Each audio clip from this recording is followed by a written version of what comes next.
What if I told you that the key to higher consciousness isn't just in your brain, but hidden in a tiny gland buried deep within it? The pineal gland, often called the third eye, has intrigued scientists, philosophers, and mystics for centuries.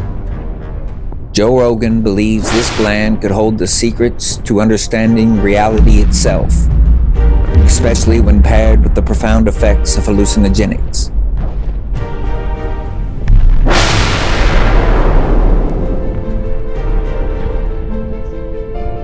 So welcome to the 513.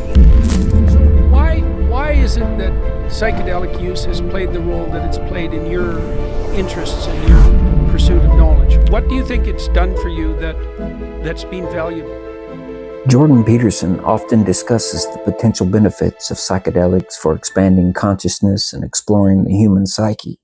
However, he approaches the topic cautiously, emphasizing responsibility and structure over indulgence.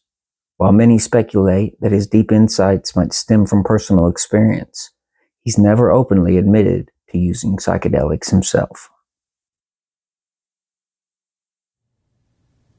I think we're in a weird place in society where the term drug is a blanket, and it covers things that have vastly different effects. And the idea that psychedelics are a drug, for lack of a better term, that's what we use. I don't think that's what they are at all. Here at the 513, we'd like to ask you, do you think psychedelics are a drug, Schedule 1 narcotic, or do you believe they're a catalyst and a way to opening up human consciousness? Let us know in the comments. And remember, like and subscribe. That's my belief. And my belief is that the sweeping Psychedelics Act of 1970 that they passed essentially to target civil rights activists and anti-war activists. That's what they did. They wanted to go after the hippies. And they went after the hippies with MK Ultra, with Tom O'Neill so brilliant. In 1970, the U.S. government enacted the Controlled Substances Act, categorizing drugs such as psilocybin and LSD into the same category, Schedule 1, as heroin, cocaine, and methamphetamine. Activists and anti-war activists. That's what they did. They wanted to go after the hippies. And they went after the hippies with MK Ultra, with Tom O'Neill so brilliantly MK Ultra was a covert program run by the CIA from the early 1950s to the early 1970s. Its primary aim was to research and develop techniques for mind control, behavior modification, and interrogation. The program involved experiments on both willing and unwilling subjects. For lack of a better term, that's what we use. I don't think that's what they are at all. I think they are probably why we became people. I think they are probably why society advanced. And I think every great ancient culture probably celebrated them and used them. The iconography of the pineal gland seems to be a... See, I think drugs have done good things for us. I really do. If you don't think drugs have done good things for us, then do me a favor tonight. When you go home, take all those albums, all those tapes, and all those CDs and burn them. Because all the musicians that changed and enhanced your lives through the years were real high on drugs. Iconography of the pineal gland. The pineal gland, a small pea-shaped gland located in the brain, plays a vital role in regulating circadian rhythms by producing melatonin, a hormone that controls sleep-wake cycles.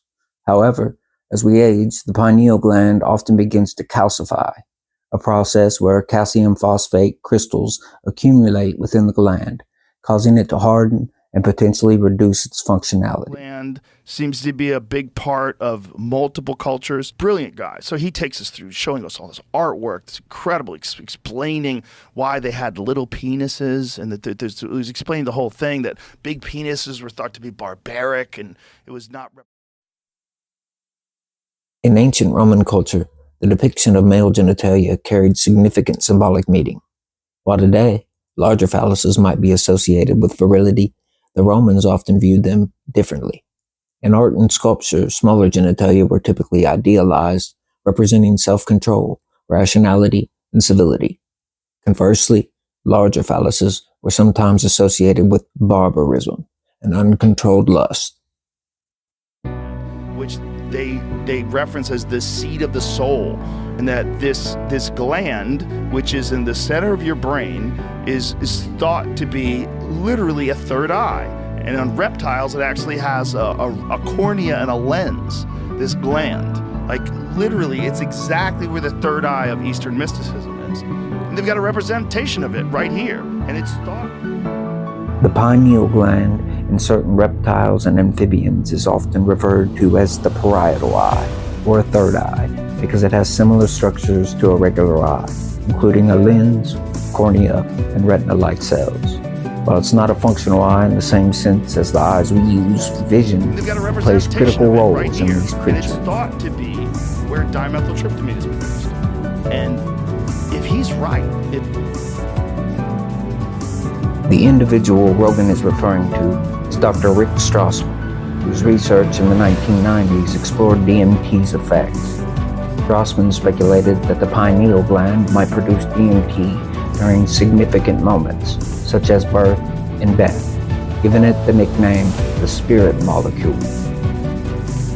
It all kind of makes sense that these people were having these experiences much like the Greeks were with the Eleusinian mysteries, much like multiple different cultures in the Amazon, all over the world have experienced these profound ceremony experiences that lead to these journeys into the spirit world, these connections with higher consciousness, this something that when you're experiencing it seems very, very real, but also very preposterous when you try to explain it to people that aren't experienced. You know, it's like Hendrix. Like, are you experienced? Have you ever been experienced? Well, I have. Like, it's that. Like, with that understanding that that's possible, the world changes. Because now you know that that's possible. You could live your whole life As we close, and not know that let's reflect on something truly fascinating. Joe Rogan quotes Jimi Hendrix's iconic phrase, "Have you ever been experienced?" A line that might sound simple, but carries profound meaning. Because now you know that that's possible. You could live your whole life and not know that the most shocking, profound thing in existence is 3 hits away. These are just a few examples of how altered states of consciousness have shaped art, science, and society. So as Hendrix said, have you ever been experienced? It might be the source of civilization itself. This creativity reshaped music and culture in ways that still echo today. It might be the source of language. But Hendrix wasn't alone. Psychedelics have had a profound impact on some of the most influential minds across history.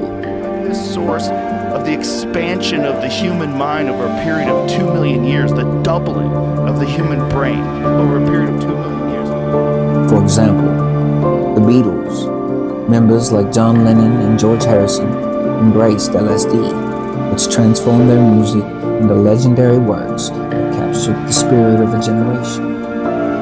Steve Jobs, the visionary behind Apple, often credited LSD with unlocking his creative vision for technology and innovation. Francis Crick, the co-discoverer of DNA's double helix structure, reportedly used LSD to fuel his groundbreaking discoveries. Aldous Huxley, the author of The Doors of Perception, delved into mescaline to explore the limits of human consciousness.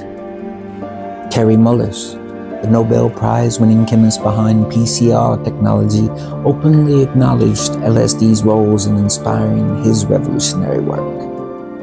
About exploring the unknown, pushing boundaries, and finding new ways to see the world. Thank you for joining us on this journey. Let us know your thoughts. Does the key to unlocking human potential lie within these experiences? Or is there another way? Let's continue this conversation. Welcome to the 513.